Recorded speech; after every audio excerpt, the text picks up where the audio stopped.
All right, good morning, guys. Mike here, Professional Security Journal. It's 4 a.m., April 24th. I almost said March. It's 4 a.m. in the morning, Friday. I wanted to talk to you guys today about medical. I woke up about midnight. My sleep schedule's been a little bit jacked up lately just because I've been home since I had my first initial therapy appointment Tuesday. And even before that, I've been staying up here and there. Just, I really haven't had a sleep clock in a little bit. So I've been up for about 4 hours. As I've been up these last couple of hours, I've been more or less doing what I normally do, me being the weirdo security guard I am. I've been building things on an Excel sheet, as I always say. I've been building things on a Google sheet and utilizing some notes in iCloud, and more or less, I've been building a medical kit on paper. And that's what I wanted to go over these next couple of minutes. Is just more or less a kind of a brief, kind of a primer on how to build a medical kit for security use. And I'm talking GSWs, I'm talking trauma. I'm not talking boo-boo kits. That'll actually be a later video that I plan on going through. So without further ado, I'm filming this through the OBS streaming software. That way I can screen share. So without further ado, I'm gonna switch over to a Google Chrome window, and we'll go over my iCloud note, and I'll go through everything point by point with y'all. So here we go. Stand by. Hello, Chrome. All right, now let me swap to that window. All right. Oops, that's actually the wrong window. I apologize. We have a rough video on the fly. Here we go. We're going to switch windows here. My bad. I got to go back into OBS here. Sorry, guys. This is very rough today. Very, very rough. Okay, let me figure out which one it was, because now I'm feeling stupid. Oh, what's the search results tab? Okay.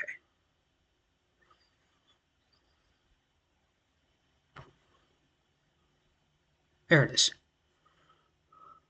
Did it do that automatically? Oh, it did. Okay, sweet. All right, so here we are. We swap windows. Sorry about that.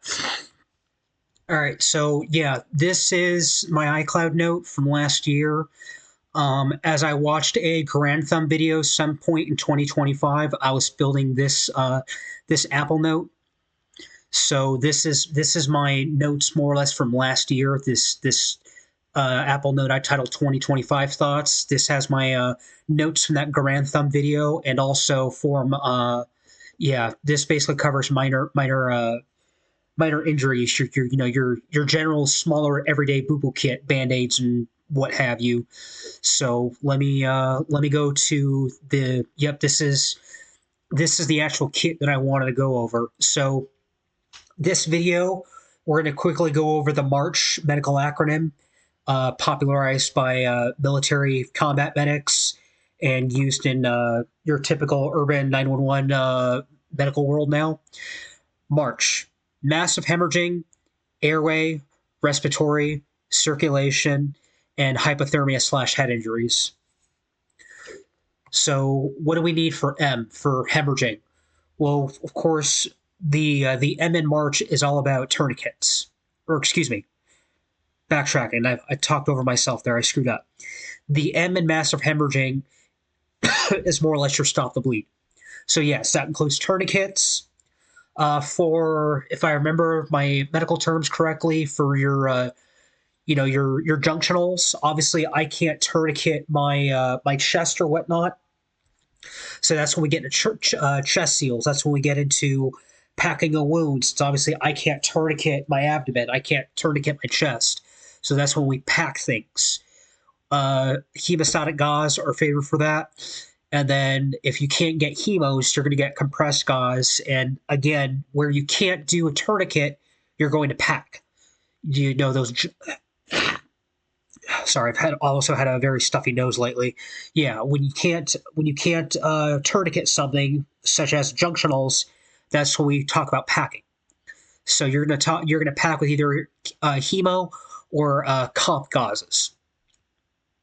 And then these are just some general notes that I took from a web article that I'll actually damn today.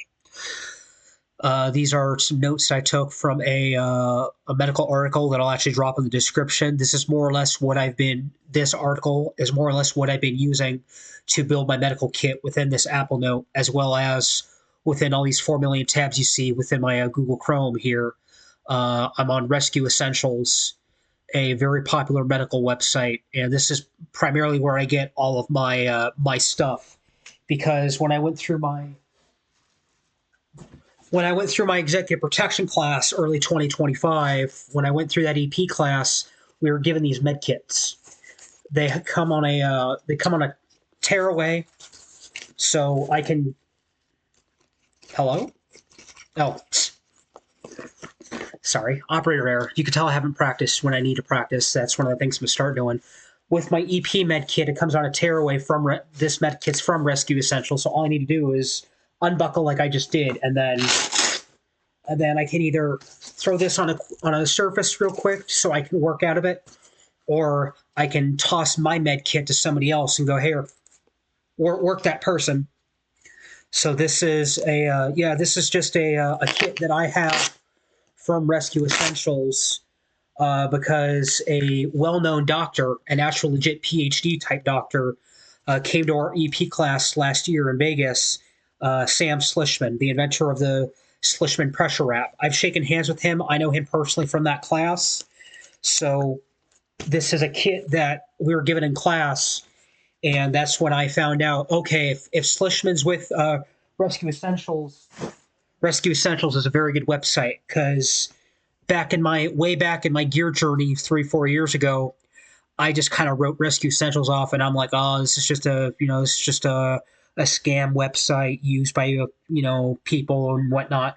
I was ignorant and I didn't know any better. And then when Sam Slishman himself, when this doctor came to our AP class, said, "Oh, I'm with Rescue Essentials," I was like, "Oh shit." Okay, so this is an actual professional, like legitimate website. So ever since then, this is primarily where I go to for my kit. Of course, I still go through North American Rescue and whatnot for my tourniquets directly. I always go to NAR's website and I get my tourniquets directly, because as those of us who are serious about our gear know, tourniquets are one of the things that are counterfeited, faked.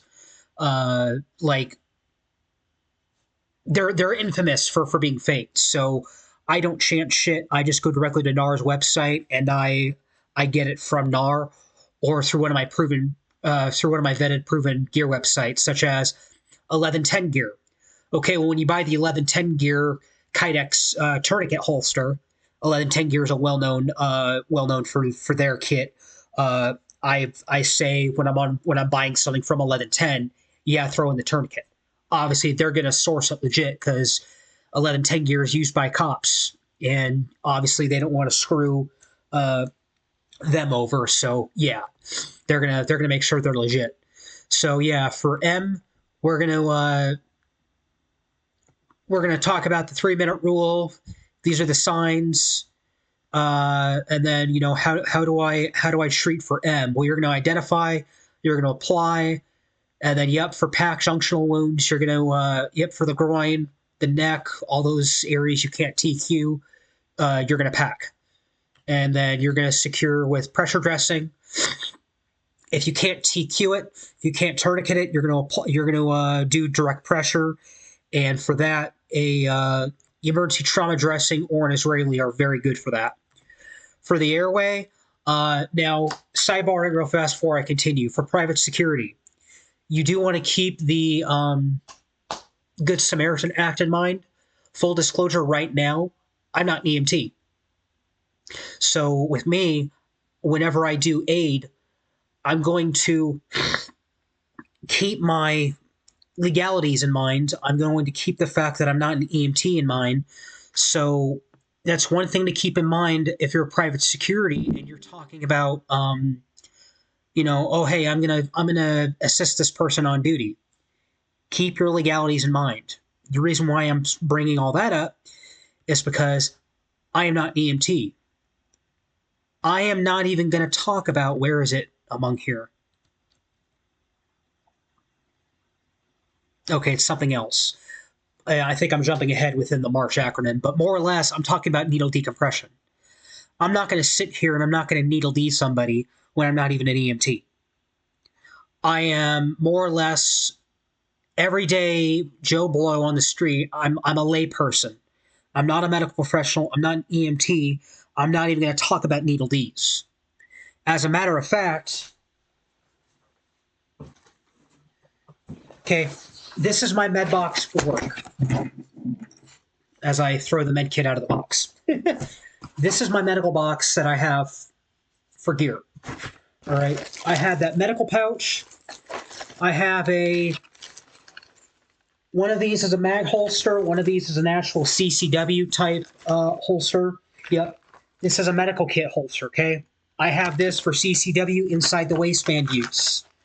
I had to get this CCW holster off eBay, though, because Joe LaSorsa developed his med kit. Joe LaSorsa is a well-known EP guy within the EP world.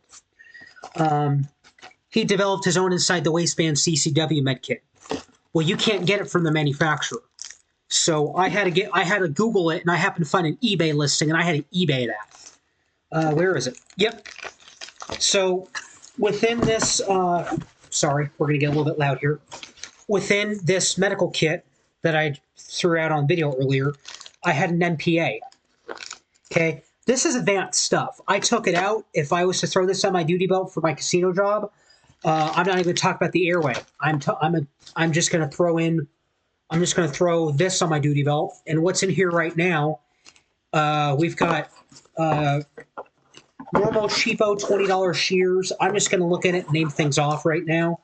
I got a tourniquet. I got a Schlissman pressure wrap. I got a Oleas modular bandage. I have a very small quick clot. I got a 4x4 quick clot. I got a pair of med gloves. I got trauma shears. And then I got probably the best chest seals on the market. I have one or two NAR hyphen chest seals. That's what's in this med kit.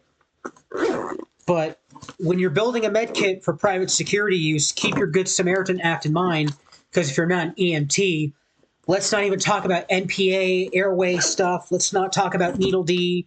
Let's not talk about any of that stuff, because that's more higher care knowledge. And if you're not EMT, I would tell people don't even chance it. So, all right, so for airway, within this article that I got all this stuff from, for airway, yes, we're going to talk about airways. That medical article talked about NPAs. Again, let's not go there. We're talking about airway adjuncts. Again, let's not go there. That's higher care knowledge. For me, and I'm going to actually cut and paste this and move this within my article. The only thing that I'm going to do as private security, without being an EMT, for legalities, Good Samaritan, me being me, keep my legalities and my credentials in mind, knowing my limits. All I'm going to do is move the person to the recovery position on their side. That's all I'm doing for A's, for airway. For R, for respiratory, yeah, R is where we get into chest seals and ETDs and other stuff. I honestly don't even know why the article I got all this stuff from talked about emergency trauma dressings for respiratory, because emergency trauma dressings or Israelis, they deal with direct pressure. So I'd honestly put this with M for hemorrhaging, stopping the bleed.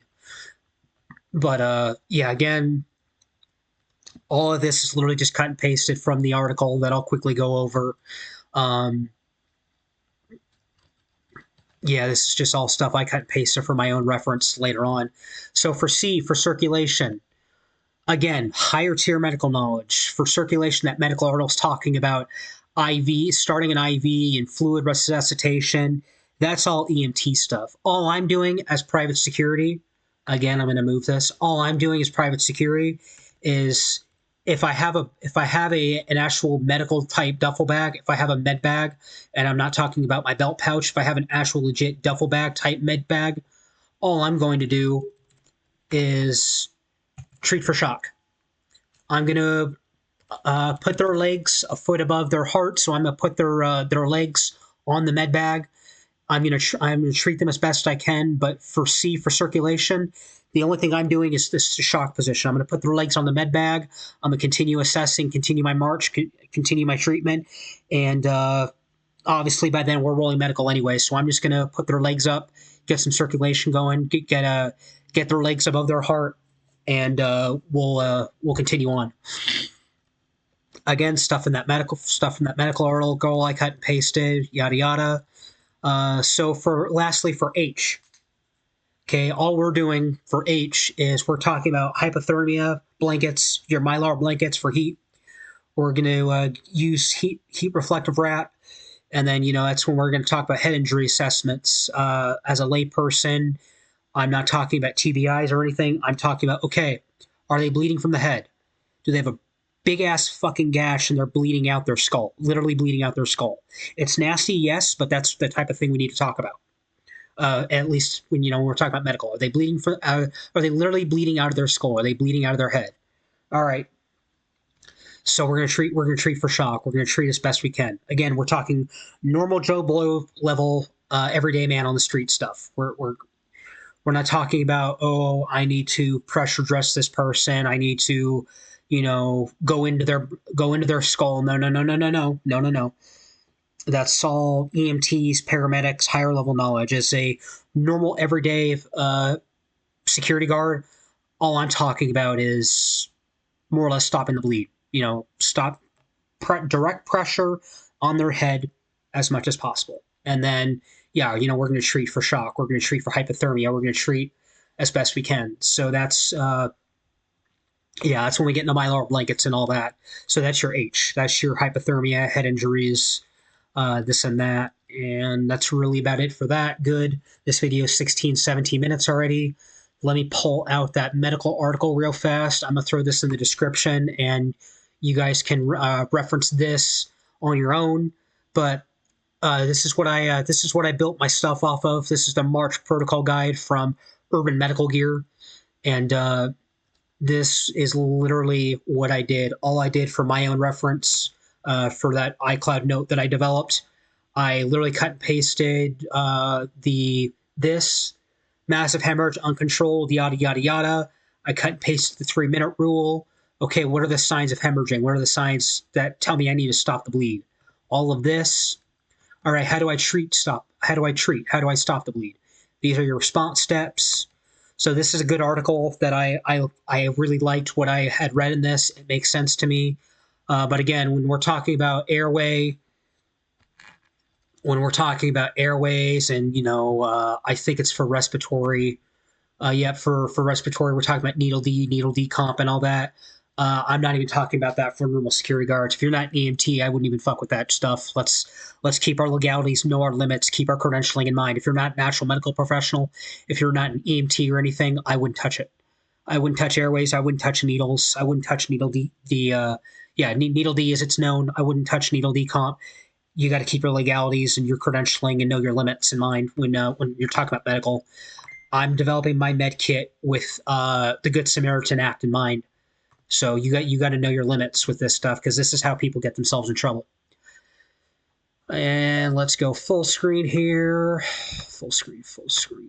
I don't remember how to do this with an OBS. Fudge.